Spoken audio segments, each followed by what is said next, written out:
ఓం శ్రీ గణేశాయ నమః. శ్రీమాత్రే నమః. శివాయ గురవే నమః. శ్రీకృష్ణ పరబ్రహ్మణే నమః. శ్రీరామాయ నమః. శ్రీ గురుభ్యో నమః. శ్రీ దత్తాత్రేయాయ నమః. ఓం ద్రాం దత్తాత్రేయాయ నమః. ఓం ద్రాం దత్తాత్రేయాయ నమః. ఓం ద్రాం దత్తాత్రేయాయ నమః.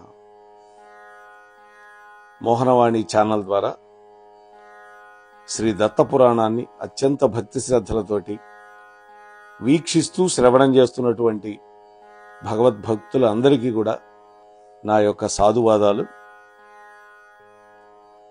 11వ రోజు నిన్న మనం 11వ ఎపిసోడ్లో ఒక బ్రాహ్మణ జంట సుమతి కౌశికుడు అనేటువంటి వాళ్ళ కథ మనం ప్రారంభం చేశాం. ఈ కౌశికుడు కుష్ఠరోగగ్రస్తుడు. ఒకరోజు ఒక సానివాడ నుంచి ఒక యువతి 16 ఏళ్ల బాలిక ఆ బజార్లో పోతూ ఈయన వైపు కొంటి చూపు విసరడం వల్ల ఆ మోహానికి తట్టుకోలేక భార్యను అడిగి భార్య ద్వారా భుజాల మీద ఎక్కి నడవలేడు కాబట్టి సానివాడికి బయలుదేరుతూ ఉన్నాడు అని మనం చెప్పుకున్నాం. ఈరోజు ఆ తర్వాత ఏమైంది అనేటువంటి విషయాలని ఈ 12వ ఎపిసోడ్లో మనం చెప్పుకుందాం. నడుస్తోంది, భర్తని భుజాల మీద ఎక్కించుకొని దారిలో కనిపించిన వాళ్ళందరినీ కౌశికుడు సరదాగా పలకరిస్తూ ఉన్నాడు. ఎందుకని? బజారుకి వెళ్ళి చాలా కాలం అయింది, ఇంట్లోనే ఉంటున్నాడు రోగగ్రస్తుడు కావటం వల్ల. వింతగా ఇగిలిస్తున్నాడు, సకిలిస్తున్నాడు. చూసిన వాళ్ళంతా వీడికి ఏమైనా పిచ్చి పట్టిందేమో అనుకుంటున్నారు. తెలిసిన వాళ్ళు మాత్రం ఏమోయ్ కౌశిక ఎందాక అంటే మాత్రం సమాధానం చెప్పకుండా దాటవేస్తున్నాడు. సుమతి మాత్రం ఇక్కడికే వ్యాఖ్యాళికి అంటున్నది. ఇంతలో చీకట్లు ముసురుకున్నాయి. ఊరు దాటి శ్మశానంలోకి అడుగుపెట్టారు. శ్మశానం దాటాలని చెప్పుకున్నాగా కౌశికుడిలో ఉత్సాహం రెట్టింపైపోయింది. ఒక గుర్రం మీద స్వారీ చేస్తున్నట్టుగా కాళ్ళు చేతులు ఆడిస్తూ ఉన్నాడు. తలకు తగిలే చెట్ల కొమ్మల నుండి తప్పించుకుంటూ ఉన్నాడు. గర్వంగా నవ్వుకుంటున్నాడు. కానీ ఆ పైన ఉన్నటువంటి బరువు యొక్క కదలిక వల్ల సుమతి యొక్క కాళ్ళు మాత్రం తడబడుతున్నాయి. అప్పుడప్పుడు తూలి పడబోతోంది. చెట్టు కొమ్మలు గీసుకుంటున్నాయి. కాళ్ల కింద ముళ్ళు రాళ్లు ఉన్నా లెక్క చేయకుండా నడుస్తోంది ఆ తల్లి. ఎటు చూసినా చీకటి. ఏనాడు చూసి ఎరగనటువంటి ప్రాంతం. దారి ఏమిటో తెలియటల్లా. ఎవరినైనా అడుగుదామంటే ఎవరూ కనపట్టల్లా. అయినా కూడా నడుస్తున్నది. ఇంతలో చంపేశావురా నీచుడా అంటూ ఒక పెద్ద బాధాతప్తమైనటువంటి కేక వినపడింది. భారంగా ఆ మాట విని ఆశ్చర్యపోయింది. ఆ కేకలో కూడా బాధ ధ్వనించింది గొంతులో. ఎవరది అంటూ ఆ మూలుగు వినిపించిన వైపుకు చూసింది. దగ్గరలోనే ఒక మానవుడి యొక్క శరీరం కొరత వేయబడి కొన ఊపిరితో కొట్టుమిట్లాడుతున్నటువంటి వ్యక్తి కనపడ్డాడు. కొరత శిక్ష ఆ రోజుల్లో ఉండేది. అంటే ఒక కర్రని బాగా పదునుగా చెక్కుతారు ఒకవైపు. ఆ చెక్కిన వైపు పైనుంచి మిగిలినటువంటి కర్రని భూమిలో పాతి పెడతారు. ఎవరికైతే శిక్ష వేయాలో వాడిని 2 చేతులతో పట్టుకొని వాడి యొక్క ఆసన మార్గం ద్వారా ఆ కర్రలో దింపేస్తారు. ఎంత బాధో చెప్పలేం. అది భయంకరమైన శిక్ష. దాన్ని కొరత శిక్ష అంటారు ఆ రోజుల్లో. దొంగతనాలు చేసిన వాళ్ళకి ఆ శిక్షలు ఎక్కువ వేస్తారు.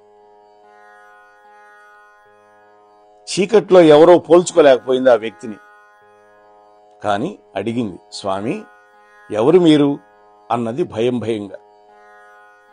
నన్నే గుర్తుపట్టలేకపోయావా? నేను మాండవ్య మహర్షిని. ఈ దేశాన్ని పరిపాలించే మహారాజు గర్వాంధుడై నాకు దొంగతనం అంటగట్టి ఈ కొరత శిక్ష వేయించాడు. పరమాత్ముని ధ్యానం చేసుకుంటూ ప్రాణాలు పోవడానికి ఎదురు చూస్తూ ఉన్నాను నేను. కానీ నీ భుజాల మీద స్వారీ చేస్తున్నటువంటి నీ భర్త ఈ దుర్మార్గుడు నా తల మీద తన్నాడు తన ఎడమ పాదంతో. అసలే కొరత శిక్షతో బాధపడుతున్న నన్ను నీ భర్త తన్నినటువంటి తాపు నాకు మరింత బాధ కలిగించింది. మహర్షి అనేటువంటి మర్యాద లేదు, మనిషి అనేటువంటి గౌరవం లేదు, చావుకు సిద్ధంగా ఉన్నాను అనేటువంటి దయ లేదు. దీనికి నీ భర్త శిక్ష అనుభవించాల్సిందే. సూర్యోదయం అయ్యేలోగా మరణిస్తాడు నీ భర్త, ఇదే నా శాపం అన్నాడు. సుమతి నిలువెల్లా వణికిపోయింది. మహర్షి మహర్షి అంటూ 2 చేతులు జోడించి కన్నీరు మున్నీరుగా విలపిస్తూ మహర్షి యొక్క పాదాల మీద పడి, ప్రాయపడనటువంటి స్థితిలో ఉన్నాను నేను అన్నది. ఎందుకని? భుజాల మీద భర్త ఉన్నాడు. నా భుజాల మీద ఉన్నది ఎవరో కాదు, నా భర్త కౌశికుడు. మేము మీకు తెలియనటువంటి వాళ్ళం కాదు మహాత్మా. నా భర్త ఆరోగ్యం బాగున్న రోజుల్లో తమరికి నేను చాలాసార్లు అతిథి మర్యాదలు చేసుకున్నటువంటి దాన్నే. ఇటీవలే ఈ రోగంతో బాధపడుతూ ఇట్లా ఉన్నాడు నా నాథుడు. కుష్ఠురోగంతో బాధపడుతూ ఉన్నాడు. పాపం ఏమి చేస్తున్నారో వాళ్ళకి తెలియటం లేదు. వారికి కాళ్ళు చేతులు తిమ్మిరెక్కి పాపం స్పర్శ జ్ఞానాన్ని కూడా కోల్పోయాడు. పాపం ఏమి చేస్తున్నారో వారికి తెలియటం లేదు. వీరి యొక్క చిన్న కోరిక తీర్చడానికి నేను నా భుజాల మీద మోసుకెళ్తున్నాను. పాపం పొరపాటున నా భర్త కాలు మీ శిరస్సుకు తగిలింది.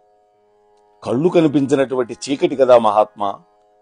తెలిసి చేసిన పొరపాటు కాదు, కావాలని చేసిన అవమానం అంతకంటే కాదు.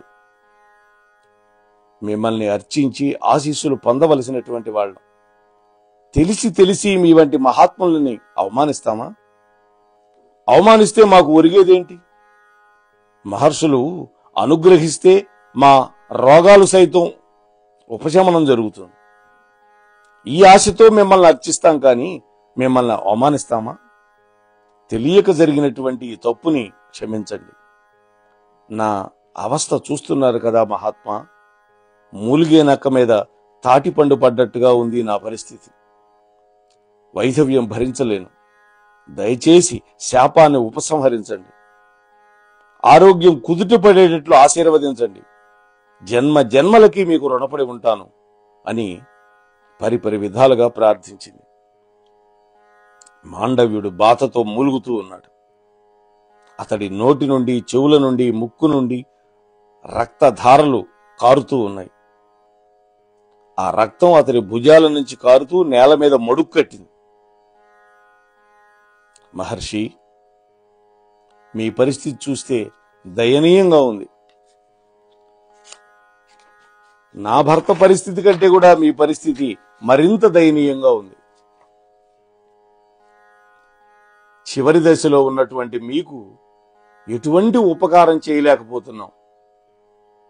ఇది గృహస్థాశ్రమానికే విరుద్ధం. ఇందుకని నేను సిగ్గుపడుతున్నాను. నా భర్తను ఈ నేల మీద దించలేను. దించి మళ్లీ నేను భుజాల మీద ఎత్తుకోలేను. నాకంత శక్తి లేదు. నన్ను క్షమించండి. మహారాజు గర్వాంధుడు. రాజులకి చెవులే కాని కళ్ళుండవు. సరే, కారణం ఏదైనా సరే, మీరు ఈ భవసాగరం నుంచి మరికొద్దిసేపట్లో విముక్తులు కాబోతున్నారు. యోగ విద్యా పారంగతులు మీరు. మీ మనస్సులో, మీ దేహంలో ఉన్నటువంటి అగ్నిని ప్రజ్వాలనం చేసుకొని బ్రహ్మగ్రంథితో ముక్తి మార్గంలో ప్రయాణం చేయగలరు. ఉపాధి తాలూకు నశ్వరత్వం మీకు తెలియంది కాదు కదా మహాత్మా. ఈ సమయంలో నా భర్తను శపించి, అది రోగంతో ఉన్నటువంటి ఒక బ్రాహ్మణుని శపించి నా నొసటన వైధవ్యాన్ని లిఖించడం మీకు భావ్యం కాదు. కొరత శిక్ష వల్ల మీ ప్రాణాలు తడబడిపోతున్నాయి. బరువుతో నా పరిస్థితి అట్లాగే ఉంది. దయచేసి మీరిచ్చిన శాపాన్ని మళ్లించండి. తెలిసి చేసినా తెలియక చేసినా తప్పులకి దండన ఉండాలి అంటే ఇంకో శాపం ఏదైనా నాకివ్వండి. అంతేగాని నేను వైధవ్యాన్ని మాత్రం భరించలేను. స్వామి, నా మీద దయ చూపిండి. శిరస్సు వంచి చేతులు జోడించి మీకు నమస్కరిస్తున్నాను. ఇదే నా సాష్టాంగ నమస్కారం అనుకోండి అన్నది. కింద దింపితే మళ్ళీ పైకెత్తుకోలేదు. ఎందుకని ఇందాక మంచం మీద నుంచి ముందుకు జరిగి ఆమె భుజాలకు ఎక్కాడు. ఇప్పుడు ఆ అవకాశం లేదు కాబట్టి. మేము కూడా ఈ మధ్య బద్రీనాథ్ వెళ్ళాం. అక్కడ మానాకి వెళ్ళేటప్పుడు బుట్టల్లో పెట్టుకొని మోసుకెళ్తారు. మరి ఆ బుట్టల్లో పెట్టినప్పుడు ఒక రాయి మీద పెడతారు. ఆ బుట్ట మనం వెళ్ళి దాంట్లో కూర్చుంటే ఆ నిలబడినటువంటి వ్యక్తి భుజాలకు తగిలించుకొని ఈజీగా లేపుతాడు. అలా ఉండాలి ఒక మనిషిని మొయ్యాలి అంటే. ఇక్కడ అవకాశం లేదు అంటున్నది ఈమె.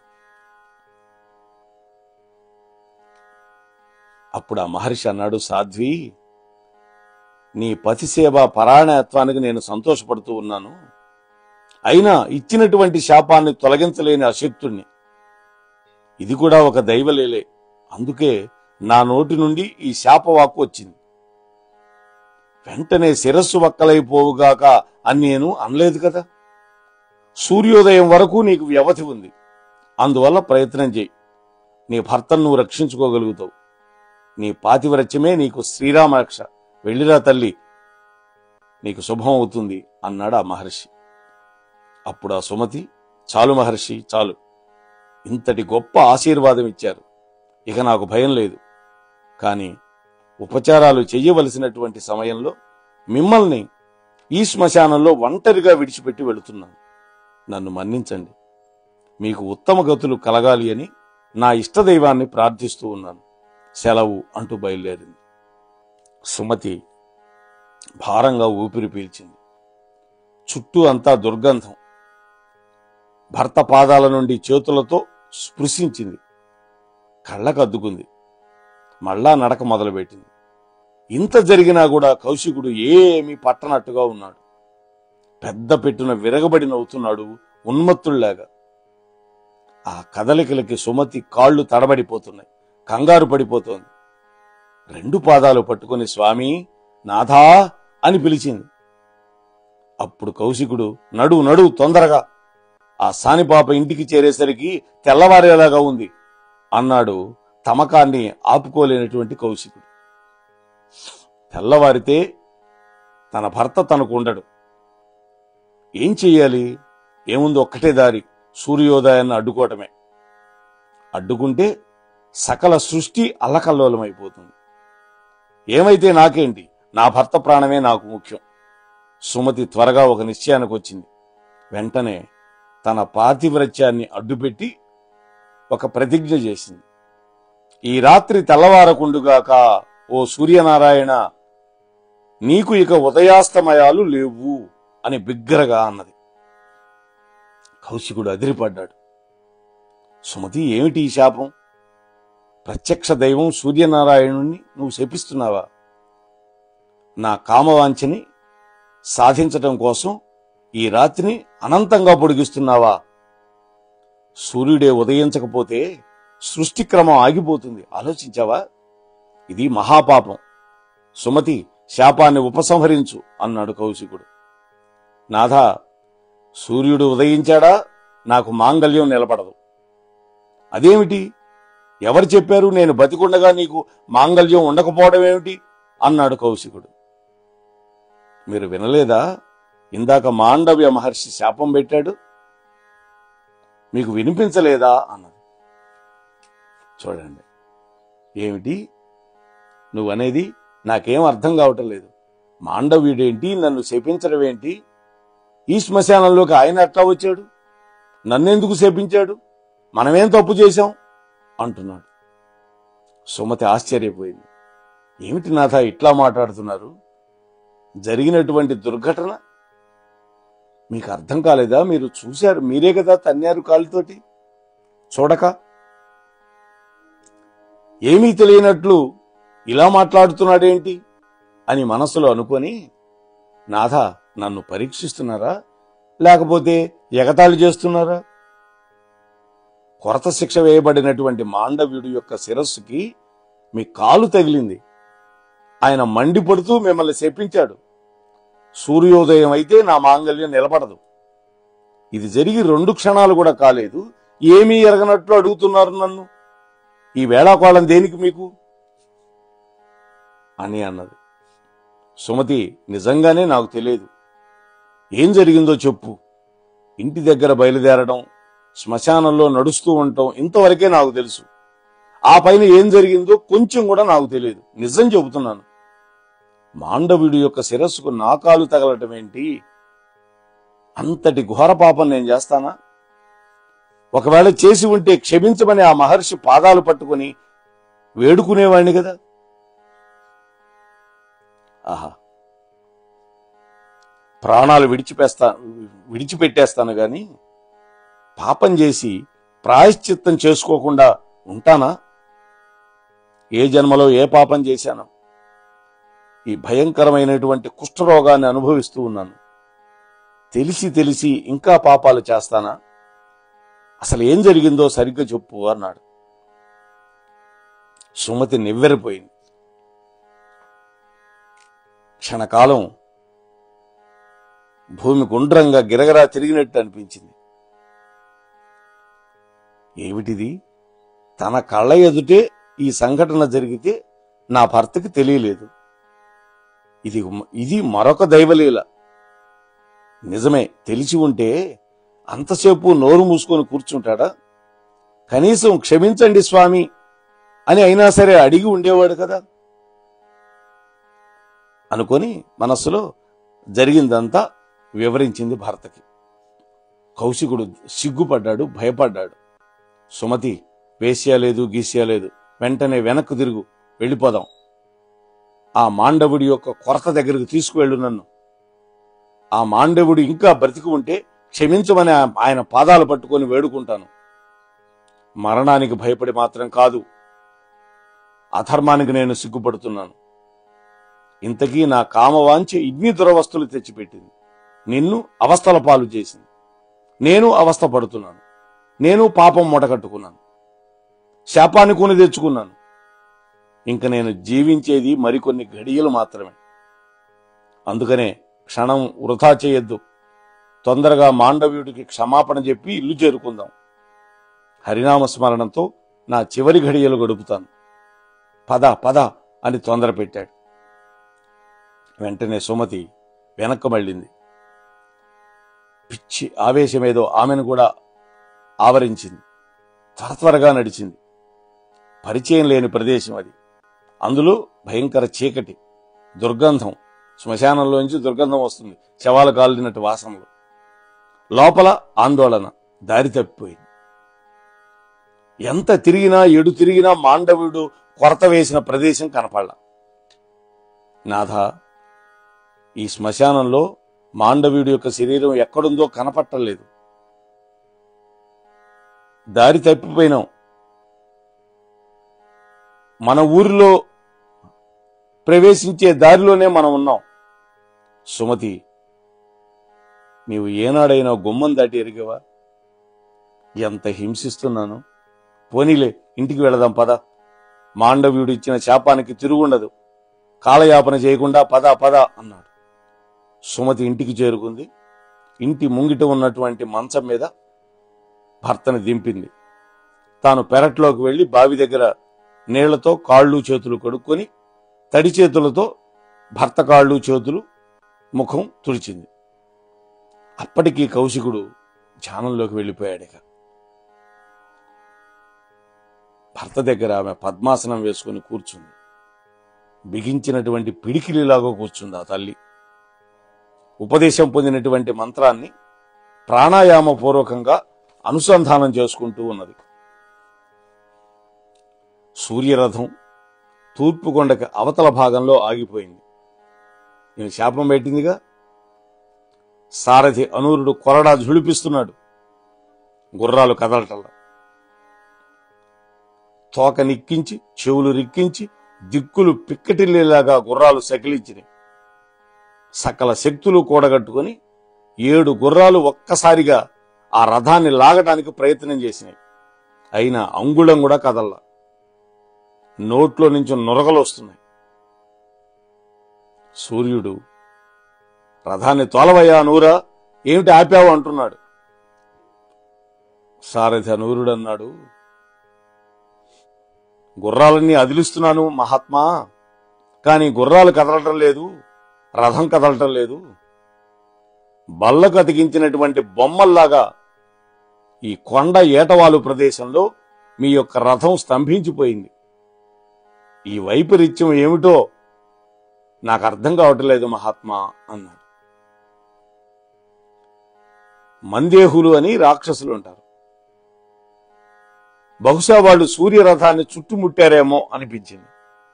అందుకనే 3 పూటలా సంధ్యావందనం చేయటం వల్ల బ్రాహ్మణులు గాయత్రీ మంత్రంతో ఈ మందేహులు అనే రాక్షసులు ఆ నీళ్లు పడి వాళ్ళ మీద వాళ్ళు పారిపోతారు. అంటే ఆ మందేహులు అనేవాళ్ళు భయంకరమైన రూపంతో ఉంటారు. వాళ్ళు ఎప్పుడూ రథాన్ని పట్టి ఆపటానికి ప్రయత్నిస్తూ ఉంటారు. సూర్య భగవానుడు దివ్య దృష్టితో చూశాడు. ఇక విషయం అర్థమైపోయింది. వెంటనే అనూరుడితో అన్నాడు, అనూరా, ఇది పతివ్రతామ తల్లి యొక్క మాహాత్మ్యం. ఆ సుమతీదేవి కరుణిస్తే తప్ప మన రథం ముందుకు కదలదు. గుర్రాలను విప్పది, నువ్వు కూడా విశ్రాంతి తీసుకో. ఇది మనకి అయాచితంగా దొరికినటువంటి గొప్ప అవకాశం. విశ్రాంతి తీసుకో. మన రథం కదలాలి అంటే భూలోకంలో సూర్యోదయం కావాలి. అంటే నైష్ఠికులందరూ అర్ఘ్యాలు వదిలిపెట్టాలి. నైష్ఠికులు అంటే నిష్ట కలిగిన బ్రాహ్మణులు. అప్పటి వరకు ఈ మందేహాది రక్కసుల యొక్క అలజడి మనకు తప్పదు. చూస్తూ ఉందా ఏం జరుగుతుందో అన్నాడు సూర్య భగవానుడు. మరి ఆ సూర్యుడి యొక్క రథం ఎట్లా కదిలింది, ఆ తర్వాత ఈ సుమతి యొక్క కథ ఏమైంది, మరి కౌశికుడు జీవించాడా, ఈ విపత్కర సమయంలో ఏ మహాతల్లి జోక్యం చేసుకున్నది అనేటువంటి విషయాలన్నీ దత్తాత్రేయ స్వామి వారి యొక్క అనుగ్రహంతో రేపటి రోజు కలుసుకొని ముచ్చటించే ప్రయత్నం చేద్దాం. అంతవరకు దత్తాత్రేయ స్వామి యొక్క వైభవాన్ని వింటూ ఉండండి, వినిపిస్తూ ఉండండి. ఈ ఛానల్కి ఎవరైనా ఇంకా సబ్స్క్రైబ్ చేయని వాళ్ళు ఉంటే సబ్స్క్రైబ్ చేయండి. ప్రవచనం మీకు నచ్చితే లైక్ చేయండి, కామెంట్ పెట్టండి. అలాగే మీ మిత్రులకి, బంధువులకి అందరికీ కూడా పంచండి. అందరికీ దత్తస్వామి యొక్క చరిత్రని అందించే ప్రయత్నం చేద్దాం అని మీతో మరొక్కసారి మనవి చేసుకుంటూ మీ దగ్గర సెలవు తీసుకునే మీ ధర్మవరపు వెంకటరమణ. స్వస్తి. మోహనవాణి తెలుగు పాడ్కాస్ట్ వింటున్న శ్రోతలందరికీ హృదయపూర్వక ధన్యవాదాలు. ఏమండోయ్, ఎప్పటివరకు మన ఛానల్కి సబ్స్క్రైబ్ చేసుకోకపోతే ఈ క్షణమే వెంటనే సబ్స్క్రైబ్ చేసుకుని ఆ పక్క నుండి బెల్ బటన్ని మ్రోగించండి. అప్పుడు నేను చేసే అప్డేట్స్ అన్నీ మీ ముందు ప్రత్యక్షమవుతాయి. సర్వే జనా సుఖినో భవంతు, లోకా సమస్త సుఖినో భవంతు. ధన్యవాదాలు. స్వస్తి.